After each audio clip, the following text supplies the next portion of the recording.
So I'm standing in line at Foot Locker last month, right? And there's this guy in front of me, probably in his 20s, and he's holding up these Nike Air Max Correlates. And I hear him tell his girlfriend, "Babe, these are only 75 bucks. They're basically the same as those expensive Air Max 90s." And I'm thinking to myself, dude, you have no idea what you're about to get into.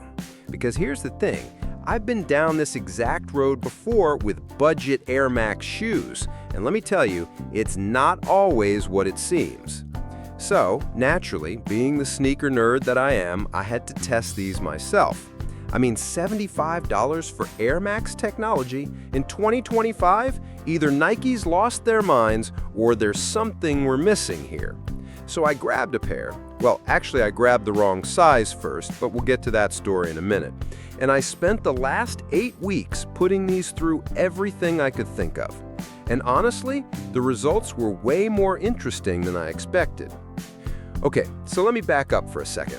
The Nike Air Max Correlate, and I'm looking at the pure platinum white dark blue cherry colorway right here. This is Nike's attempt at bringing that classic Air Max aesthetic to the under $100 market.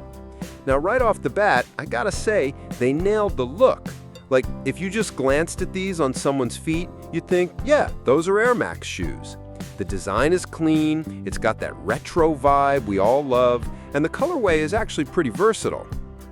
But here's where it gets interesting, and this is where that sizing story comes in. So I order my usual size 9, they arrive, I slip them on, and oh man, they're tight, like uncomfortably tight. And I'm thinking, did I somehow order an 8.5? Nope, definitely says 9 on the box. So I do what any rational person does. I hop on Reddit, I check some forums, and guess what? Literally everyone is saying the same thing. These run small, like half a size small. Now this is where my friend Marcus comes into the picture. Marcus has been running marathons for like 8 years, and he sees me about to return these shoes. And he goes, dude, before you send those back, just break them in for a week. Sometimes Nike shoes need time. And I'm like, Marcus, they're legitimately too small.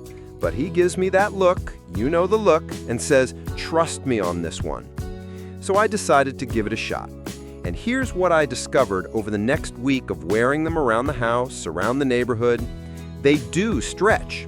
The upper material, it's this synthetic and mesh construction. It actually molds to your foot over time. Not completely, mind you, but enough to make them wearable if you're patient. But then I started wondering, okay, if the sizing is this much of an issue, what else should I be concerned about? So I decided to really put these through their paces. First test, and this is where I think most people are going to use these shoes, daily walking and casual wear. I wore these for a full day at the farmer's market downtown. We're talking 8 hours on my feet, concrete surfaces, lots of standing around. And you know what? The Air Max cushioning really shines here. That bouncy feeling you get with Air Max technology, it's definitely there. My feet felt comfortable throughout the entire day, which honestly surprised me for a $75 shoe. But then I thought, okay, Nike markets these as perfectly suited for endurance sports like running. So naturally, I had to test that claim. And this is where things get interesting. I took them out for a 3-mile run through my neighborhood. Now, for context, I'm about 180 pounds, so I'm not exactly a lightweight runner. The first mile felt fine, the cushioning was adequate, the shoe felt stable enough, but by mile 2, I started noticing that I was feeling more impact than I would with my usual running shoes. And by mile 3, yeah, my feet were definitely feeling it. Here's the thing though, and I think this is important.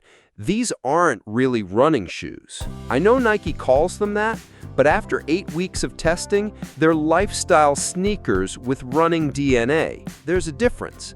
The cushioning works great for walking, standing, light gym work. But if you're planning to run regularly in these, especially anything over 3 miles, you're going to want something else. Speaking of the gym, I wore these for several weightlifting sessions, and they actually performed pretty well. The sole is flat enough for deadlifts and squats. The lateral support is decent for basic movements. Not specialized enough for serious lifting, but for general gym activities, they'll do the job. Now, let's talk about the elephant in the room, because this is something I discovered while researching these shoes that honestly shocked me: the quality control issues.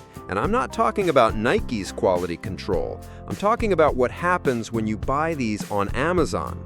I started reading reviews, and I'm seeing people complaining about receiving used shoes sold as new, poor stitching, even completely fake products. And I'm thinking, what's going on here?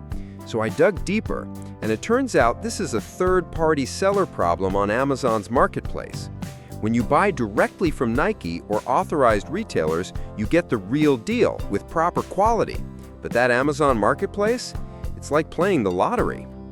Actually, let me tell you about my friend Carlos's experience. He ordered these same shoes from Amazon, got them delivered, opens the box, and the shoes are clearly worn, like dirt on the soles, crease marks in the upper. He contacts Amazon. They're like, "Oh, that's weird, we'll send you another pair." Second pair arrives, wrong size entirely.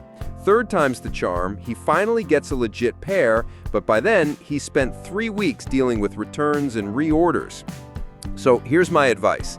If you want these shoes, buy them directly from Nike or go to a physical store. Don't risk the Amazon marketplace headache. But let's get back to the actual performance. After 8 weeks, here's what I've learned about who these shoes are actually for.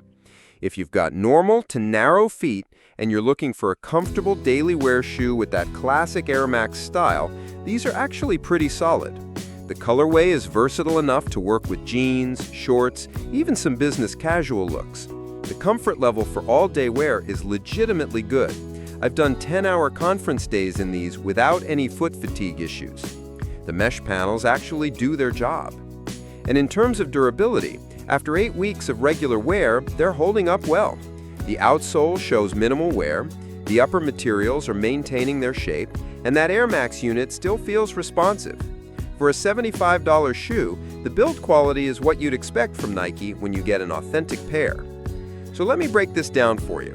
At $75 divided by what I'd estimate is a 12-month lifespan for moderate use, you're looking at about $6 a month for a pair of Air Max shoes.